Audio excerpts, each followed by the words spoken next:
Hey everybody, this is Dark Side Elite here, and I told you I was gonna do this video. This is probably gonna be another long rant about these movie stars and and what they and the stuff they talk about. Now, I don't know Robert Pattinson's understanding of Batman, and I don't know if he knows anything about Batman. But a lot of people are starting to go, well, he is right, about what he said. Now, what he said is Batman is not a superhero. He's not a hero at all. He's a vigilante. And I go, you're half right, but you're completely wrong on yourself being half right. Okay. And I'm not saying he's completely wrong. And what I'm saying is that his perception of Batman is right, but his understanding is wrong because what Batman is, he is a hero.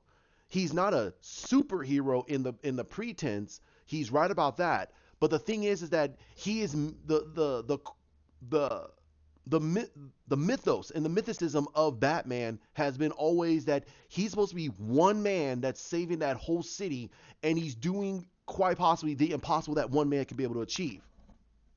Now, let's get into it. Let's truly get into it because I believe Robert Pattinson is quite possibly the dumbest dude for even saying anything. He should have. I was right. I'm right about the fact of him saying that he's not a superhero. I do agree with him on that, but he should have added to that. And I think that the media is trying to not only get him to say the inappropriate sound bites, but they're trying to get the fandom to get riled up to either like him or dislike him, so they have more story to actually add to the pot. Now, case in point, Ben Affleck. Hawk is stated, and again, I probably won't be able to get to Hawk till maybe sometime next week. His schedule is very, very busy. Mine is going to be very busy, and we can't be able to get together a lot of the times.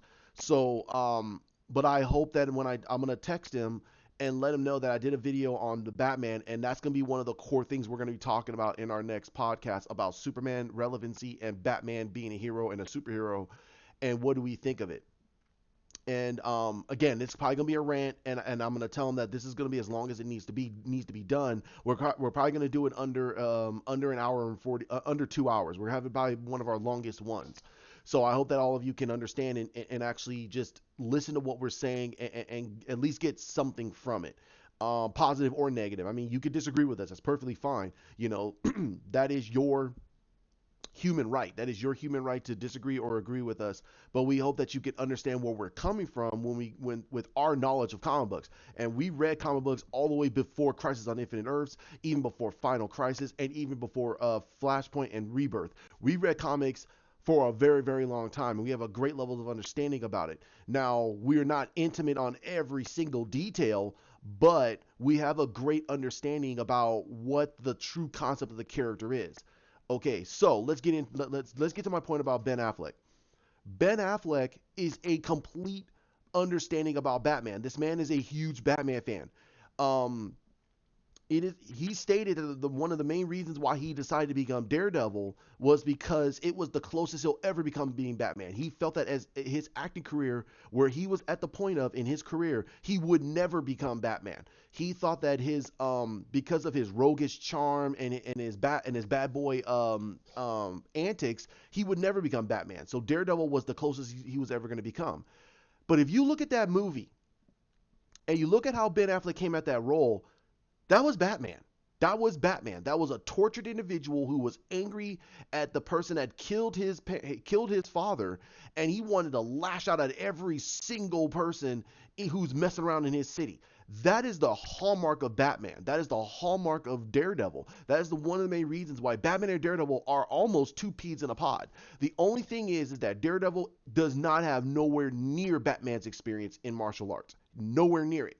He doesn't have the true tenacity as Batman. He doesn't, because he wants to be a good person trying to save his city by being a lawyer and being on the side of the law while breaking the law at the same time, and it makes him huge conflict. He's also a huge Catholic. He's Irish Catholic.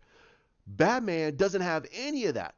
The only thing that drives him is the fact is that he's rich, he has billions of dollars. It doesn't change him down to his core. He wants to save the city in remembrance of his two dead parents. He is not ruled by the law. He doesn't care about it. In a sense, he cares about the law, but he knows that the law is inadequate. The law cannot get to things that can take care of the city. The bad guys have rooted themselves so far deep into the city that the law is become so inadequate to be able to handle it. So he decided to pick up the mantle, become Batman, to basically break the law and actually beat the crap out of these criminals and force them to serve justice. That is Batman. Okay, it doesn't matter if it's Adam West, doesn't matter if it's I think his name was Ted Rex. One of the first Batman on live action screen.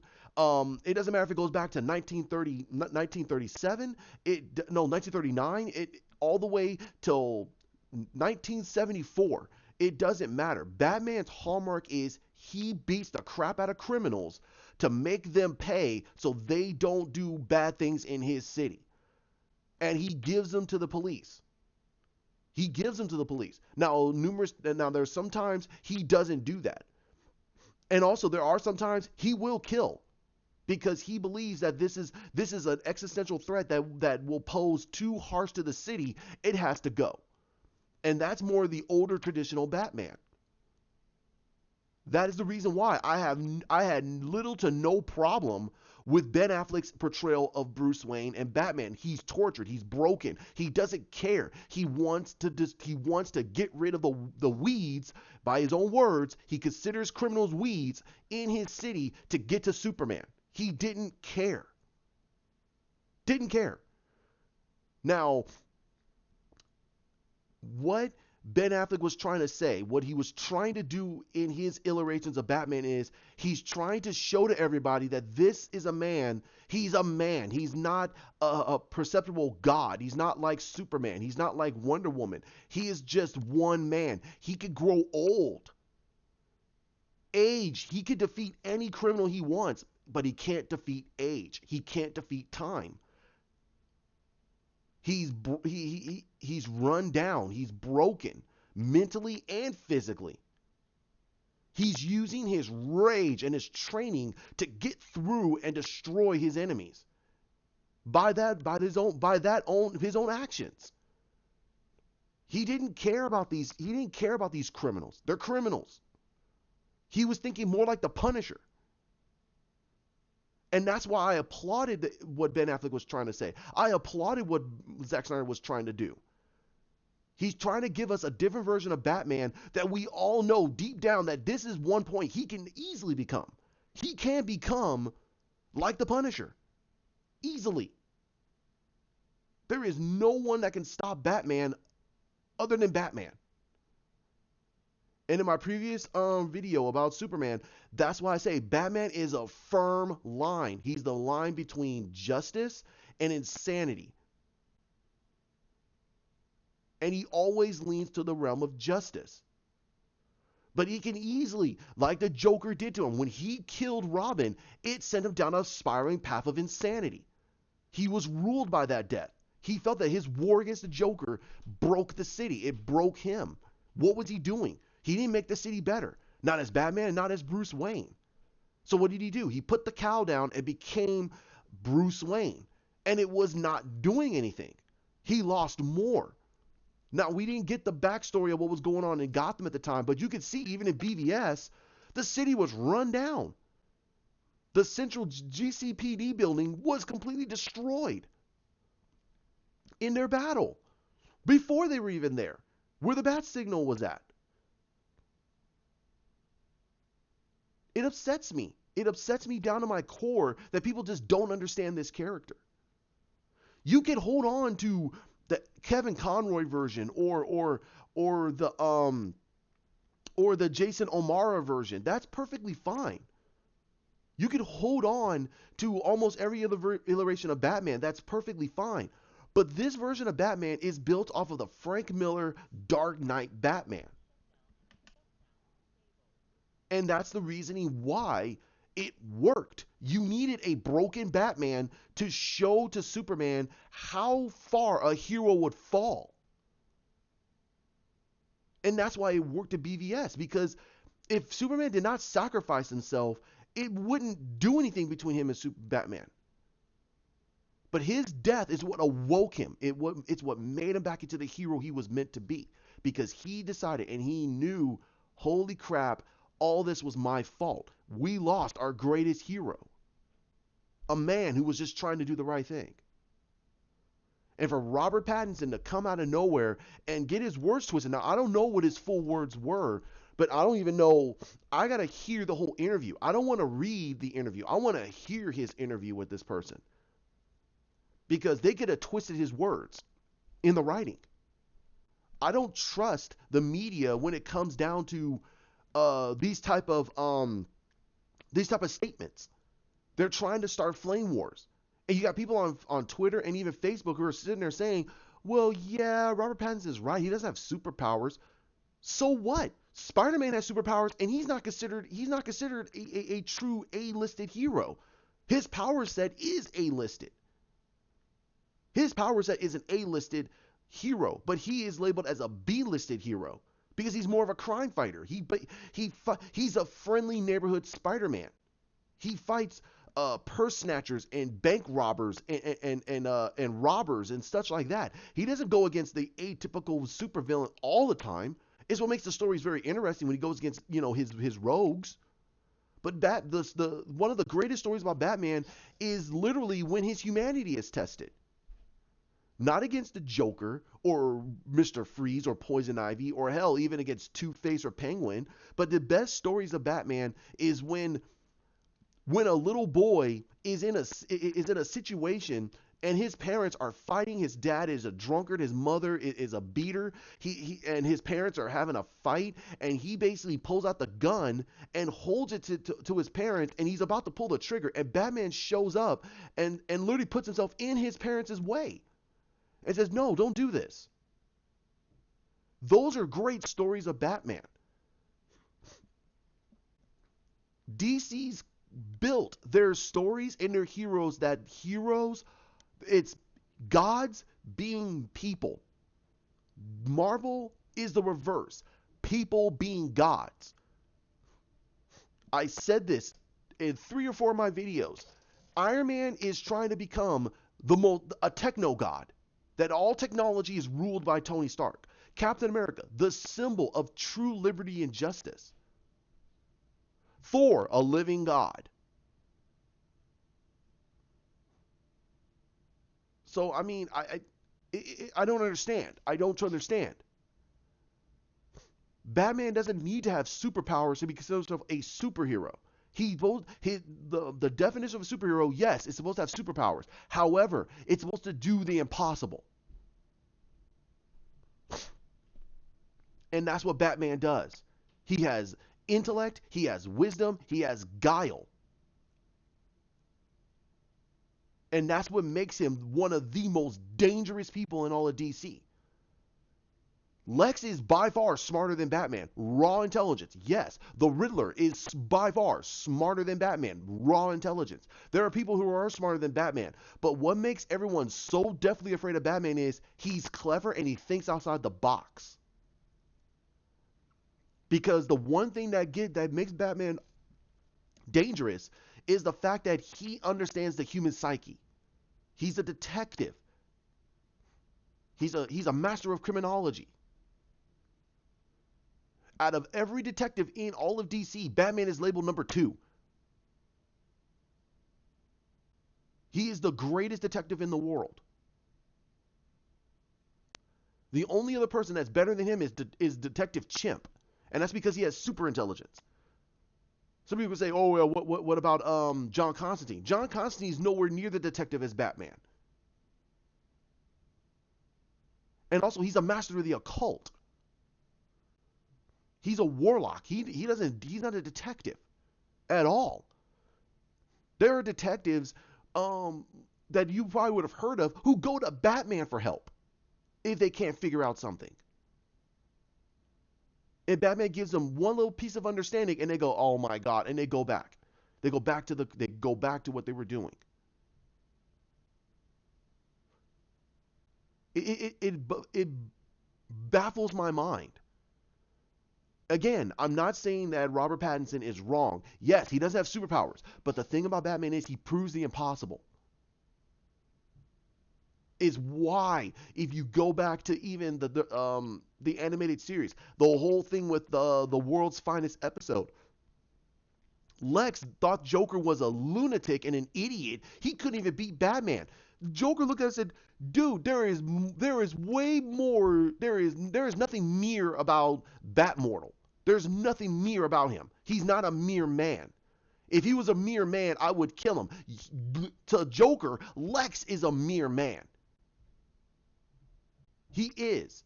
As brilliant as Lex Luthor is, even for him to even allow the Joker next to him is almost shows the level his level of stupidity. Joker can easily kill him. Batman, the only reason why Batman allows Joker next to him is because he knows that he could take him down. Lex doesn't know that. He sees him as a buffoon. He sees a lot of Batman's villains as buffoons. They can't even beat a man in a suit. Well, I got a superpowered god at his disposal. And Batman has proven that even Lex is just as vulnerable as anybody else because he's smarter than him. He thinks outside of the box. Lex doesn't. Lex is ruled by he's ruled by his emotions. And that's what makes Batman awesome. And that's why I agree with what Ben Affleck stated. Batman is a hero. Also, he was trying to give us the traditional Batman. The Batman that nobody really knows. A Batman that over time he could become weathered, he could become beaten, he could become like anybody else over time. We're used to the Batman in the comics, and we're used to the Batman that doesn't age. He rarely ever ages. Everyone else ages around him, but he stays almost the same age. It's easier to do that in a cartoon, but in live action, people grow old. And I believe it was a self-reflection to everybody because there are tons of times in the comics and even in the cartoons, we see Batman doing the most insane things, and we're like, "Wow, Batman's really cool." I'm going, "Yeah, that is cool." No, I'm one of them. I love GD Batman. I love the GD Batman, and pardon my French, it's called the goddamn Batman. But I don't want that all the time. I want to see a different side of Batman, and that's what Ben Affleck was giving to me. I applaud him for giving us that. I applaud him for sticking to his guns to want to give us that version of Batman, despite the criticisms of it. But you got to look at it from his point of view when this whole situation broke down in BVS. He gave his everything for this. He was going himself into superhero films because he wanted to become a superhero. He's a geek. He's like us. And you didn't like it? So what? I don't like what Chris Evans did with Captain America. I don't like what Chris Hemsworth did with Thor. I hate what they did with those two characters. I love Captain America. I love Thor. Spider-Man's my favorite hero of all time. And they turned him into a laughingstock. They turned him into a simpleton. He's an idiot. That Peter Parker is dumb. He's not the brilliance that he's supposed to be. Those are my three favorite heroes. And don't get me started on Mark Ruffalo's Hulk. His Hulk was garbage. That's not Hulk. But I appreciate what Ben Affleck was doing. And I will shake his hand. Like I will shake every one of the DC people's hands. Because they get so much BS from Marvelites and Marvel-tards that these people don't know comic books. They don't. They don't know comic books at all. Because the only thing they know is the movies. And they'll tell you, that's all that matters. Really? Okay, then we can't have a decent conversation. And that's where the movies failed. That's where the movies failed. Because if you can't have a decent conversation between two people, and the reasoning why DC is more polarizing than Marvel is because Marvel played it safe. They never gave us they never decided to give us a true villain in Tony Stark. How vicious and cruel and mean he is. They never did.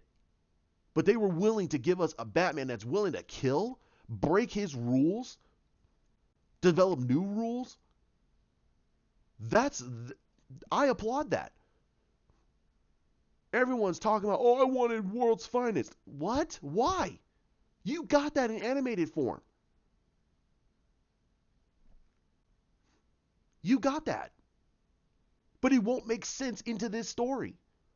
A broken down Batman. If you made, and I said this before, and I'll say it again, and I know I'm going off on a tangent, but like I said, this is going to be long because what Robert Pattinson said makes my head hurt, and this is the guy that's playing Batman.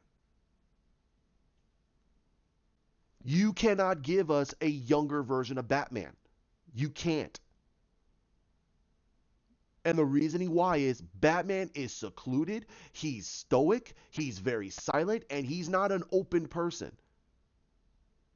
If you made him that way, young, he's just about he's only been Batman for let's say 4 or 5 years. Do you truly think he's going to be opening up to Superman? Do you think he's going to be opening up to Wonder Woman? He's going to have so many personality problems with all of them. Every single one of them. You already have a Jason Momoa's Aquaman who pretty much knows who Batman is, has some level of respect. He just doesn't like the fact of what happened, but he's now becoming a hero, and now this version of Batman opened himself up to everybody, became kind of friendly, which is kind of strange, but it's understandable. And I was able to debate that out. I can understand that. But if you make him young, he is never going to show them his secret identity. He will never show it to him. He'll be like, no. He wouldn't trust them. And that's the thing about Batman. He can't trust rarely anybody because he has to see for himself, are they trustworthy? That's Batman. That's him being a detective. That's him looking at the psychological profile of a person when he meets him. The only person he knows he has to trust is Superman, but Superman earned that trust over time. It's one of the main reasons when they have their stories and they're having that slice of life and they're having their little comments towards each other, it's two brothers screwing around with each other. That's how Batman sees Superman, as a brother. He's the older brother while Superman's the younger brother. Because Superman is very naive, while Batman isn't. He's not naive. It's one of the main reasons why. The main reason why everybody loved the Injustice storyline. Because it was Batman looking at his brother and literally realizing that everything he ever thought, ever since he met Superman, has now come true. And he sealed himself off from everybody. It even stated it in the comics. Alfred, Black Canary, Green Arrow, they all said, no, he's not the same person anymore. Bruce is gone. It's all Batman. He becomes Bruce Wayne more and more around Clark. Clark makes him more human because he's starting to trust. And that's the reason why I understand how people felt that we didn't get that story. Where was that story in BVS? That's because it was Batman meeting Superman for the first time. And they have it out. But if you saw at the end of Justice League, that was the birth of their friendship.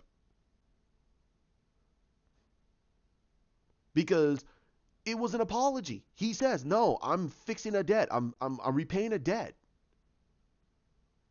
It was a good scene.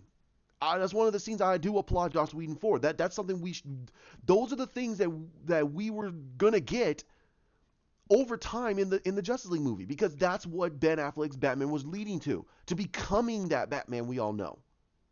He's been broken. And also, you got to realize that he was on a hell-bent rage and killing people. And now, when he's gotten out of his blood rage, he's realizing, oh my God, my hands has blood on it. He allowed people to get killed. He branded them, threw them in jail, and they all got murdered. And he never looked into it. He didn't care. He's like, yeah, it's prison. They just got, he knifed him over something. Whatever. Move on. And it was Lex. Lex was doing it. He was getting these people killed, causing civil unrest between the people going, my brother, my father, my son, they're all getting murdered in this prison and no one cares. They're being transferred over to Metropolis and they're getting killed. They're transferring them out of Gotham and putting them into Metropolis jails and no one understands what the heck is going on. And they're getting murdered. It's baffling that people didn't understand that. We were robbed of it. We were completely robbed of Batman's story in Justice League. Because we were supposed to get Bruce being Batman, being a detective. There's scenes of him the reasoning of why he learned about this freaking parademons. He went down and found a hub of them. A crap ton of them. And you're wondering how the heck did that happen? And he's realizing that people are being terraformed into parademons. So he's wondering how the heck can he find out how are we going to find them? Hence why he found that stupid burglar, made him get so deathly afraid of him, so that fear would draw the parademon. And that was what the whole scene was supposed to be. And then Batman goes off and goes and gets everybody together. It's time. He goes and gets Wonder Woman. He goes and gets Aquaman first. He goes and searches for Aquaman. Then he gets Wonder Woman, searches for freaking Aquaman, gets the beard, finds Aquaman, talks to him. When Aquaman says, go F off, he shaves the beard and goes and looks for Barry. He looks for the people he knows he has to get.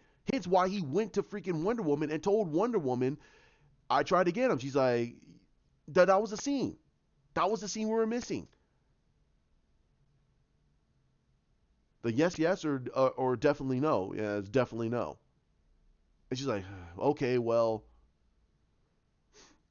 And that's where she gets the information about freaking about Victor Stone or Barry. So he goes off and goes and gets Barry.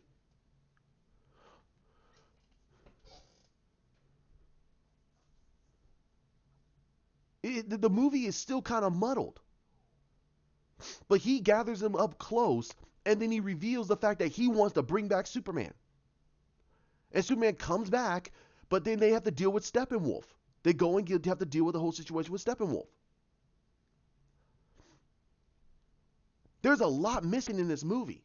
Another hour and 45 minutes? Despite what anybody says, an hour and 45 minutes is missing. Those are 3 episodes. Or almost literally 2-hour films, a 2-hour film. TV movie without the commercials. That's a lot.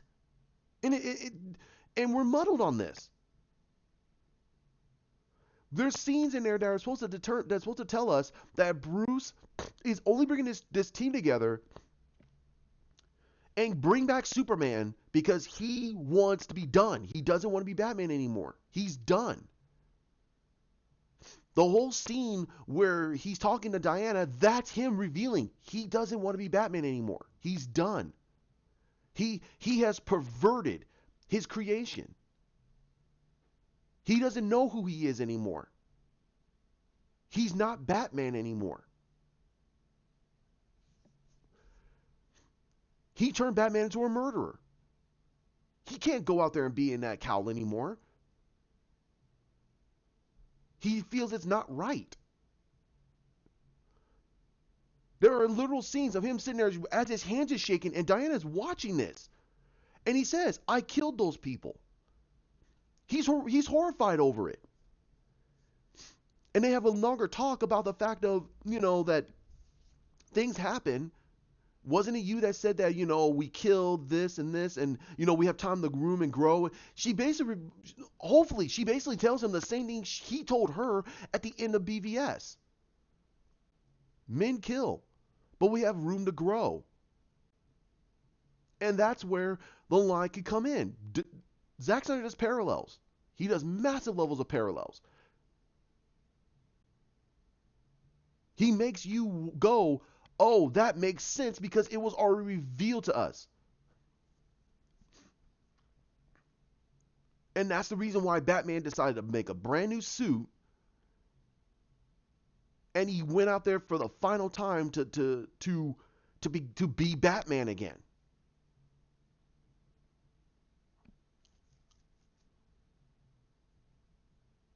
It's ludicrous.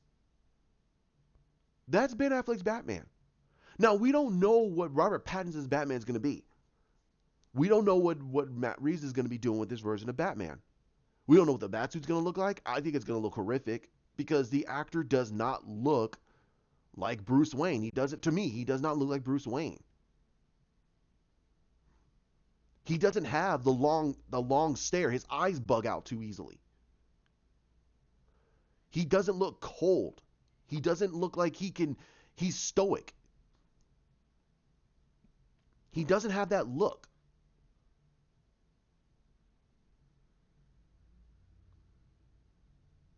And that's why I love Ben Affleck's version of Batman. He had the package. It was it. That was Batman. The actor loves the character. I don't know if Robert Pattinson loves the character. Not, I don't. His statements makes no sense to me, and I'll get into them right now. Batman is a hero. Okay, he is. Two reasons. One, just because he's a vigilante does not mean that he's not willing to sacrifice his life for his better people. Let's take its polar opposite. The Punisher. Frank Castle. Frank Castle will kill regardless. He doesn't care. He sees the bad people as cockroaches that need to go away. Batman doesn't see that. Batman believes in redemption. Hence why, and I know you're going to use my own words against me, that's the reasoning why Batman was the way he was in BVS. He lost his way. He didn't believe in it anymore. And if you couldn't understand that, then I'm sorry. That's how it was perceived. That's how it was written. You're supposed to be going, my God, what the heck? You're supposed to be jaw dropped about what Batman is doing. You're not supposed to like it. I appreciate it. I liked it because this is something different. It's a character arc. Same goes for Superman. It's a character arc. We have a Superman that's just now becoming Superman. He's now understanding his place. In the first movie, he's understanding his place. He's putting out a firm line. BVS was him understanding consequences for his actions. This version of Batman is done. He's been Batman for 20 years. He believes that criminals are cockroaches. He believes that if there's even 1% of an absolute, then we have to take that 1% as that's it. If there is a 1% that Superman is ever going to become a threat, we need to get rid of him. Simple as that. That's Batman. Batman always will believe that Superman, he will always believe in it, that Superman can become a threat. But he's hedging his bets that Superman won't do it. Hence why Batman keeps Superman honest. Superman makes Batman feel more human. Wonder Woman keeps both of them grounded. That is why the Trinity works. That's why it works the way it does. You have Batman who believes in justice more than anything else. He doesn't believe in people. You have basically Superman showing him that no, believe in people. People will do the right thing. Don't be naive, Clark. Wonder Woman says, no, Superman is right. But so is Clark. So is Bruce. Both of you are right. But you both have to understand that that's just the core of humans. That's the core of everybody. If that's the case, why are you Batman? Why are you Superman? Because you believe in something. Groundation. She keeps him grounded. But Batman keeps Superman honest. Superman keeps Batman human. Because the more he devolves himself further into Batman, the less he'll ever become Bruce Wayne. It's been done in the comics numerous times. Alfred even keeps you have numerous times in the cartoons. Alfred is talking to Bruce and saying, "When's the last time you've been outside, Master Wayne?" He goes, "What day is it? Actually, what week is it?" And that's because he's been Batman for so long. Because he is Batman. Bruce Wayne died in that alleyway with his parents. However, when around Superman, Batman looks at Superman and he can believe in hope. He believes in it. That is why their relationship is so strong. But you couldn't do that in this movie. You couldn't. It wouldn't make sense. You're forcing it. You're forcing a friendship. Listen, I've been, okay, a lot of us have been, we meet those Insta friends, and then the moment we start to get to know them, we just don't like them. That's because we forced a friendship. You force a friendship. But if you have Batman and Superman who beat it out of each other, got it all out, and then they look at each other and go, you know what? You believe in one thing, I believe in another. They both have almost the same type of identical backgrounds. He lost his parents. He's an orphan. Superman lost his people. He's an orphan. He's the last of his race. Bruce is the last of the Waynes. Bruce Wayne, pillar of the community. Clark Kent, he comes from a pillar of a community. The Kents are a pillar of Smallville. They've been there for generations. They have a lot in common. But one believes in justice and one believes in the future. He believes in a better tomorrow. And that's the reason why I understand these characters. You can't force them to just be friends because that's just the way it is. No.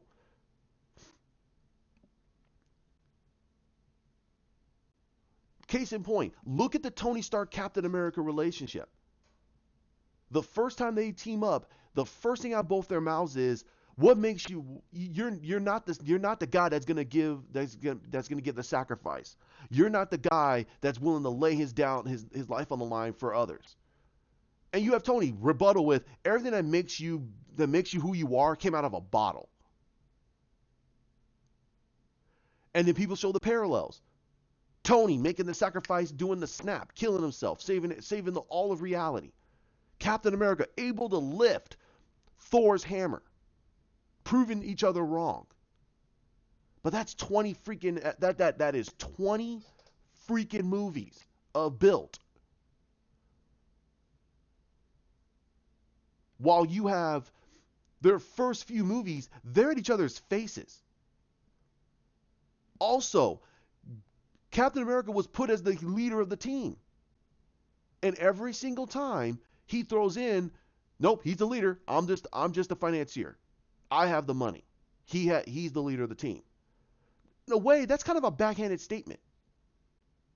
Captain America's broke. I'm rich. You could take it as that. Some people could.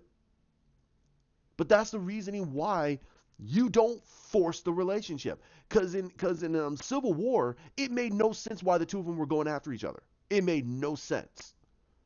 It was only circumstances. It wasn't anything that was built up.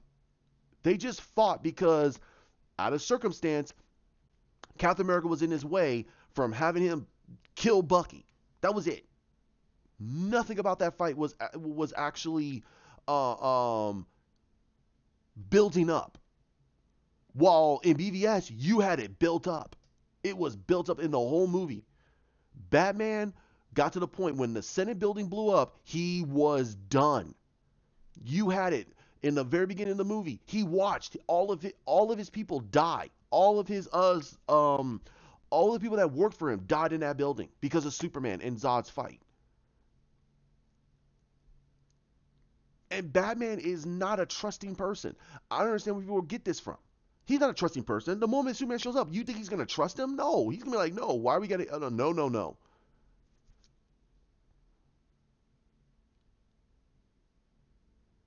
So what the heck? What are you talking about here? What is the problem? Captain America and Tony Stark's relationship was forced. You forced their friendship, and then at the end, everybody got the finale, the crescendo of their relationship, of their friendship. But you wanted to force Batman and Superman's friendship right at the very beginning when they just meet each other. That makes absolutely no sense. Hell, even in the world's finest movie, they didn't become true friends. They just became acceptance. They just accept that I'm over here in Metropolis, you're over here in Gotham. Okay. They're friendly. They're not friends. When we catch them up in Justice League, it's been 4 or 5 years. So yeah, I can see that them being friends. I could see that. But they were friendly towards each other at the end of the world's finest cartoon. They were not best friends. That takes time. That takes a lot of time.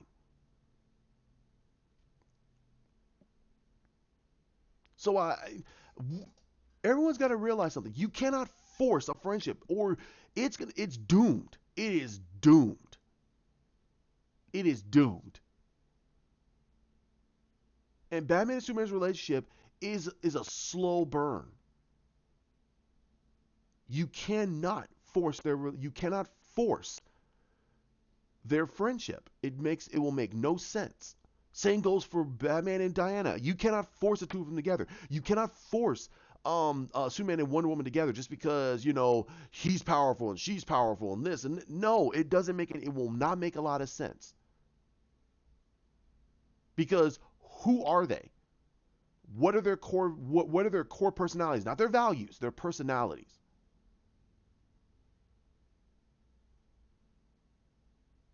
And people think superficial when it comes to this.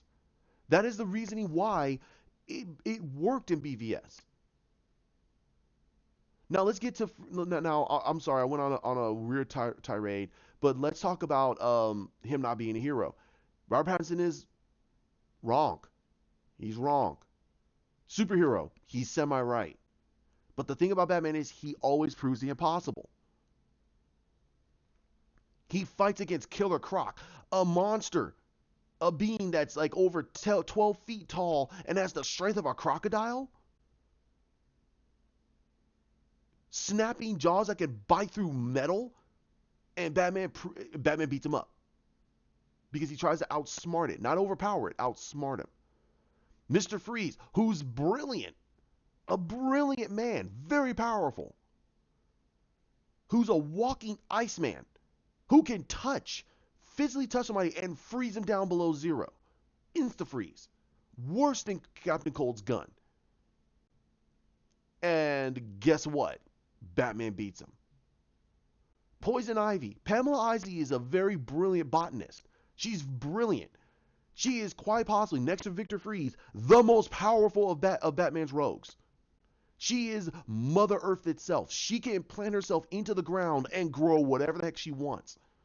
She can control botany, control plant life.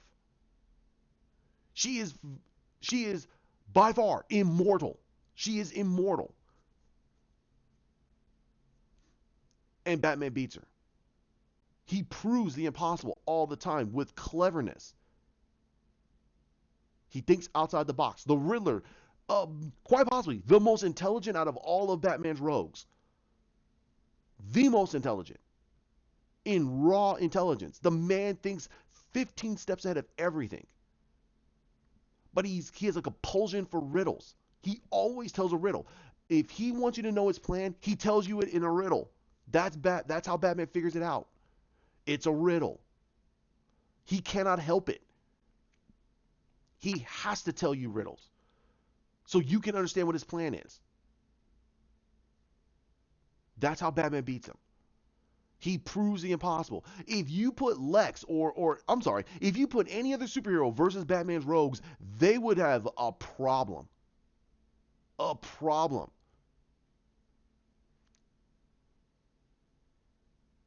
If you put Batman against most of Superman's rogues, he would die. And that's being honest. He can't go toe to toe against Darkseid without whatever he needs. He can't go toe to toe against Mongol without whatever he needs. He can't go against freaking Parasite or Metallo. He could probably deal with Toyman. But come on, think about it. Superman deals with beings in intergalactic beings and interdimensional beings. Batman deals with regular psychologically damaged people. They're regular people. And a few of them have superpowers. Clayface, oh my god. The guy is a walking monolith of transforming into any person he wants. If he sees a face, he can transform himself into any person he wants. He doesn't have to see a face. He can transform himself into a random person by changing the eyeballs, changing this, changing that, changing the physical structure, make him fat, make him thin, make him anorexic. He can turn himself into Ben Affleck and walk around. It won't matter. Clayface is dangerous. But Clayface is an actor.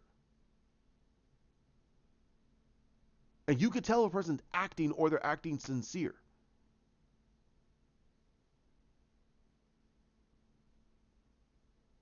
And that's what makes Batman awesome.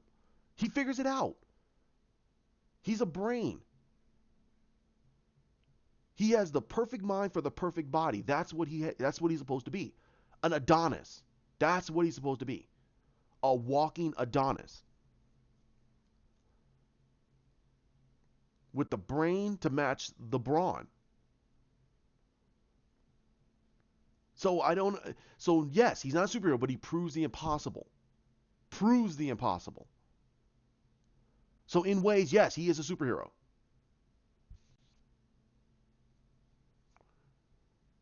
That's like saying Mr. Terrific's not a superhero. He is too.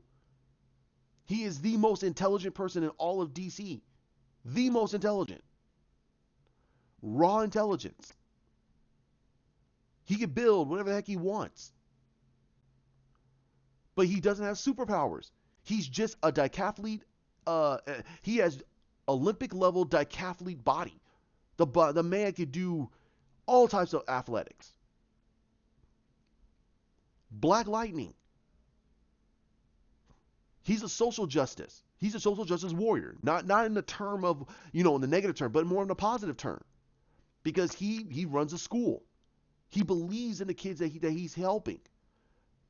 But his brain matches the brawn and its power. He's not a slouch. It's one of the main reasons why he's getting a resurgence real easily, because he's one of the best damn characters, one of the best black characters ever created for DC. Next to him is Mr. Terrific. And then after that is, guess who? Static. Those three are the core of black superheroes that we have. There are plenty more, plethora more. But the casual audience doesn't know that. So that's why they gender and race bait these shows and movies, because they don't want to dig inside the pool and pull out a superhero and say, hey, let's do this instead. They don't want to waste their time. So whatever, it's fine. Now, he went on a tangent about he talked about that he's just a vigilante. Yeah, he is a vigilante. But if there was nothing good about Batman, if Gordon ever believed that Batman was not a good person, he was not doing good for Gotham, he would be hunting them down every single day. He would leave traps for Batman to walk into. But he didn't. He saw what Batman was doing. He was beating these criminals up and giving Gordon the evidence to take them down. He was giving him enough evidence to say, hey, go arrest them and throw him in jail. Batman stopped Carmine Falcone without having to put a finger on him in numerous occasions of the comics. He stopped Sal Maroni. Sal Maroni's the reason why we have Two-Face. He stopped Rupert Thorne without going after him. He left evidence. These guys are drug lords. They're criminals. They're kingpins. He left it to the police. He didn't have to lay a finger on all of them. He basically just showed up, made them all run scared. He just scared the crap out of them. He didn't physically take on most of these people. Most of the time he didn't. He just used the night as his offense. Made them run scared. Again, it baffles me. If Gordon believed that Batman is a threat, he would go after him. He'd be going after him now, but he's not. Because he believes that Batman is doing what he believes is right. This city, it needs something like this. The people, the city's on the take. That's why Gotham is one of the worst cities to live in. If it isn't for a supervillain, it's mainly because government's going to steal your money. Or who's on the take? Hence why Batman made the comment of it never ends. The never-ending struggle. Because he knows that in his city, it's a never-ending struggle. It's always going to have a situation where it's a bad guy. He has to deal with corruption. He has to deal with bad cops. He has to deal with possible other interferences with him being Batman, and even government interference, and hell, even supervillains and regular Joes who just basically want to do bad things.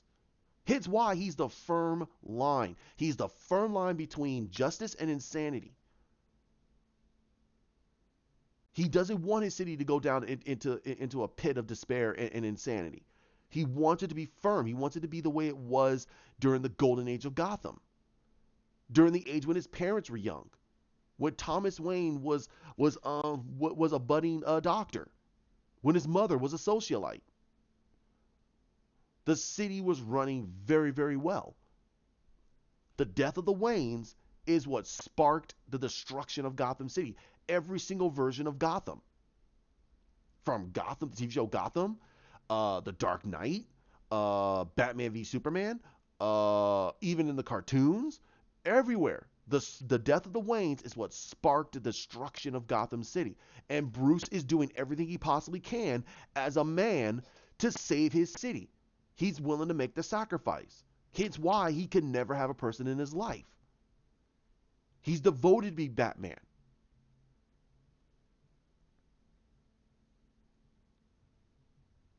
Batman's one of my favorite heroes because he's willing to make those sacrifices. He's willing to make those choices that we're not willing to make.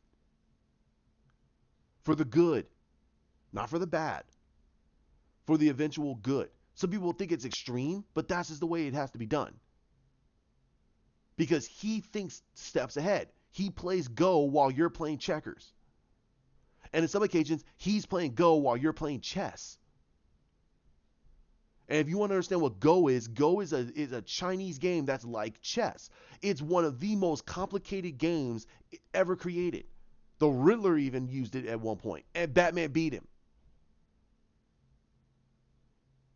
Because he was thinking in a much bigger dimension than even Riddler did. And it proves that Batman thinks way outside the box, while Riddler is a very linear intellect. Go read the comics. Look at the depth of the comics. Look at the depth of these characters. Don't look at the superficial. Again, you could say, well, you said that Riddler is intelligent. Yes, he's more intelligent than Bruce. Way more intelligent. Bruce admitted this in the comics. Riddler is more intelligent than I am. Way more. But I think outside the box. Riddler doesn't. Riddler has a compulsion. He has to do it this way. He is a narcissist. He can't break that. You cannot break your own psychological profile. You can't do that. That's impossible. That's just the way it is. That's why he knows. That's why there is not a true psychological profile for Joker. Joker is too random. Pamela is an eco-terrorist. Victor Freeze, he wants people to suffer. He's a masochist. He's a masochist and a sadist. These are their compulsions. Penguin has a Napoleon complex. Two-Face, he thinks in twos. He always does. He has to flip to make a decision because his brain is so fractured, he has to make a decision by flipping a coin. Always. When he was Harvey or when he was when he was Two-Face, he always. These are the things that makes the character what they are. You can't break that. Riddler has a narcissism problem. He's a narcissist. And has a compulsion to expel riddles. He has to tell you a riddle for you to understand what the heck he's doing. Because he believes with his narcissism that you can't figure it out. Batman figures it out, he beats him, and Riddler's wondering how the heck did he do it. Because his brain cannot function on the fact of maybe he's just smarter than me. No. His narcissism will believe, no, he cannot be. I am the most intelligent person in the world. When he's not. He's probably top 3. And I know Hawk is going to say, well, Lex is up there. No, Lex is intelligent when it comes to sciences and mechanics. But when it comes to all-around intelligence, Riddler blows him out of the water. You give Riddler 2 years to make a plan, even Batman will be like, oh, God. This is the way it is. That's Riddler. And that's why this city, that's why Gotham has a great level of history, has a great level of characters, has great levels of villains. Batman villains are essential to DC because it gives you a good understanding of how to write a truly good detective level stories. And anybody who knows how to write mysteries and crime will love to be on a Batman book. It's easy for them. And they can write something very deep. A noir story, I will love to see what Matt Reeves does. I personally don't like most of the casting. But it's fine. I want to see what he does. Again, this is getting be about an hour. I'm going to run about as long, maybe as long as the Superman one, because this is to me, this is absurd. This is truly absurd. These media out there that are perpetuating this want to see fans arguing. Why? Why are we arguing over it? In some ways, I agree with what Pattinson said. In other ways, I go, no, he doesn't know what the hell he's talking about. And in some ways, he was saying that his Batman is not a hero. Okay, are you writing him as a damaged individual? If you're going to do that, then we're going to retread everything that happened in The Dark Knight, because that's what Christopher Nolan did. He was writing a broken Batman. A broken Bruce Wayne that became Batman. I appreciate what they were doing, but I can tell you right here and now, his Batman was stupid. And I mean figuratively. He was dumb. He wasn't naive. No, he was stupid. And he gave up too easily. He lost Rachel. He lost the whole situation made Harvey Dent go down a spiral. Okay. But he was told by Alfred, you spat in the face of these criminals. You didn't think there was going to be any casualties along the way? You got to buckle up. Buckle up, Buttercup. Buckle up. You decided to become this. You decided to go after these criminals. You didn't think there was going to be repercussions for your actions. Harvey made the choice to become Two-Face. Rachel's death was traumatic, yes, but your parents' death was even worse. He should have been ruled by his parents' death. No, he was ruled by the anger and rage that he couldn't twist his own fate and change his destiny. And that's why he stopped being Batman, because it was too much for him. Now, You know, so people say, well, that made sense. I go, yeah, that made sense for that story, but that's not what makes sense for Batman. Now I'm gonna do a video probably a little bit later after I get myself a lunch in my system and I play some games. I'm gonna do a video on what I would have done for the Dark Knight Rises. What I would have done, and I guarantee you, it would have still flowed right off of what happened in Dark Knight, and it would have been a lot better of a story. So again, it, what do you think? What do you think of this whole situation with Robert Pattinson? Leave a comment below. I want to hear what you're talking about, and I'm glad you guys stuck with me for an hour on my rant and rave about Batman. Why I love Batman, this whole frustration with people about the Snyder cut, the whole frustration with people when they talk about Ben Affleck's Batman.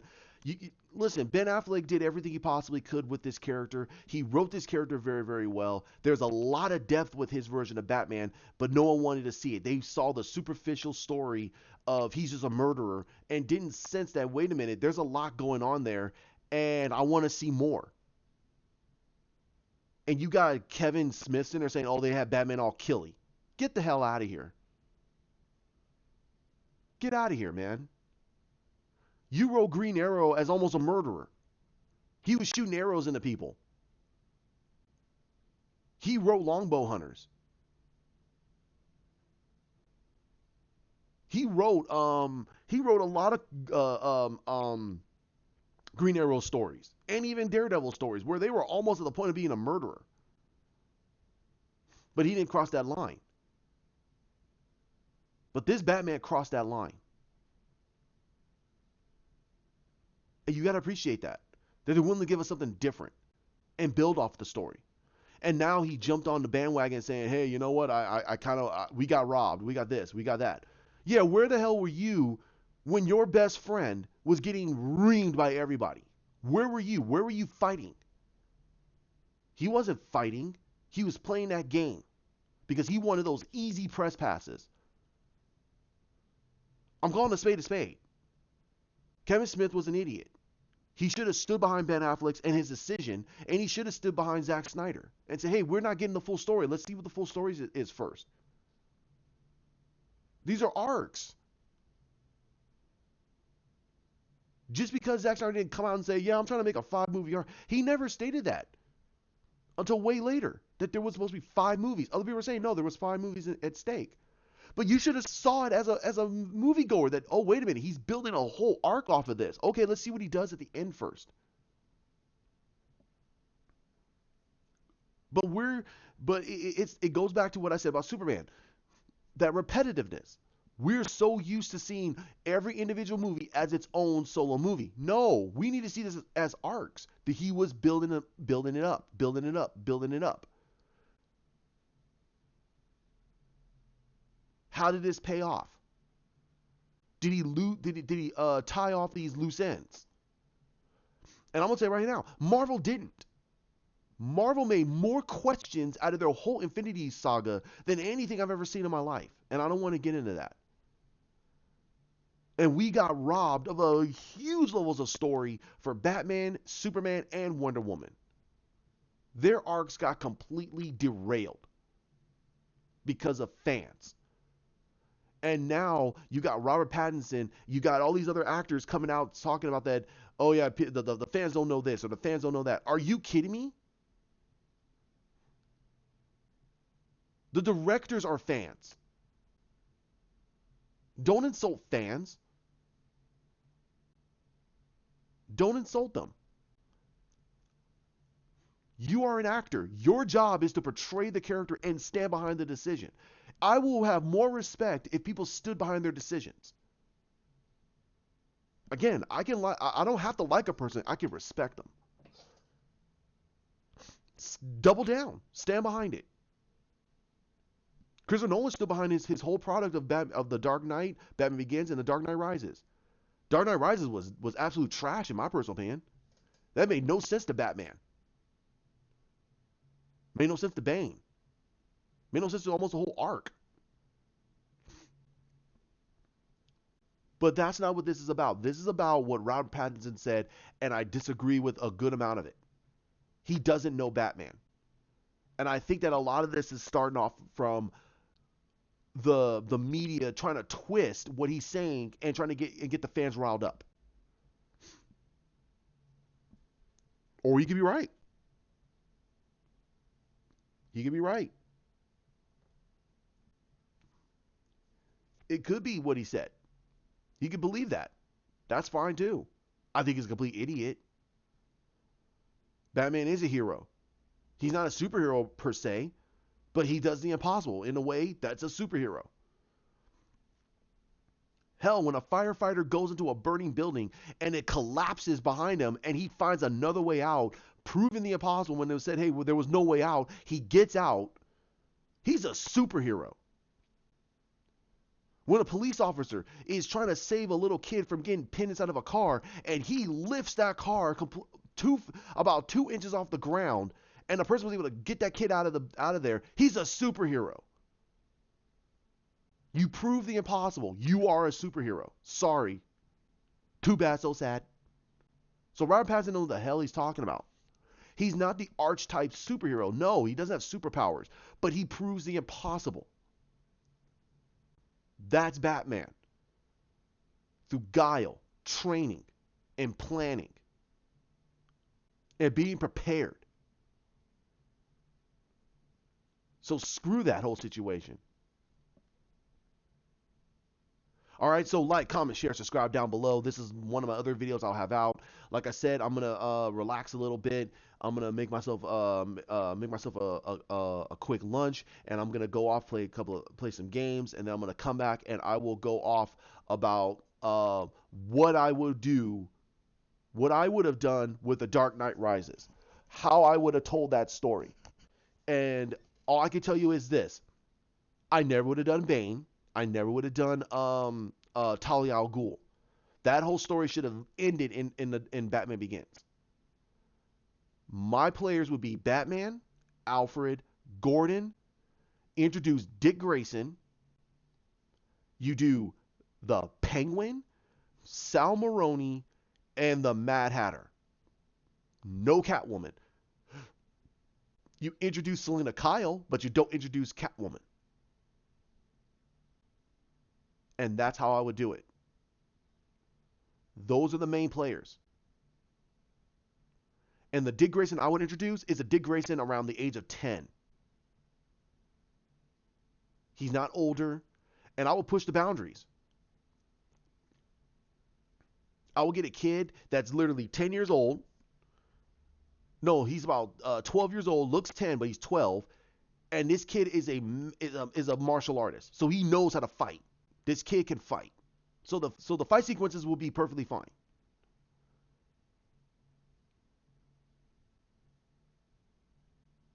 And that's how I would do it. And I will do that, and I'll do that as soon as I possibly can. So like I said, like, comment, share, subscribe down below, hit the bell. I'll have that video out hopefully by the end of the day. If not, it will be out by tomorrow. It's going to go off on a good tangent. Hopefully it's a positive tangent and a negative tangent. I'm going to try to keep it towards the story itself and what Christopher Nolan was trying to build in the Dark Knight universe. And hopefully that you guys are positive about it. I will give you, hey, what I would do, what I would have done for the Justice League, despite the Snyder Cut. I want the Snyder Cut, but I'll tell you what I would have done for the Justice League. Hell, I would even give you my Batman, not Dark Knight Rises, but the Batman. How I believe they should have wrote Batman with Ben Affleck and his ideas with Deathstroke and everything else. That's how I would do it. I would have it be very, very well in depth. And if you guys like it, give some positives. Pass it out to your friends. Like I said, hit that bell, and I'll get that as soon as possibly can. I will be talking to Hawk pretty soon. Hopefully, we can get this together, and we're going to talk about Superman and the Batman, and I'll get his take on a lot of it, and it will be long, like longer than even this, close to almost 2 hours. I will tell him that we're going to be talking because I think that this is one of those times that we should go off the norm, and we should go into and we should really give a lot of insight to Superman and Batman's character. All right, you guys have a great one, and I'm Batman.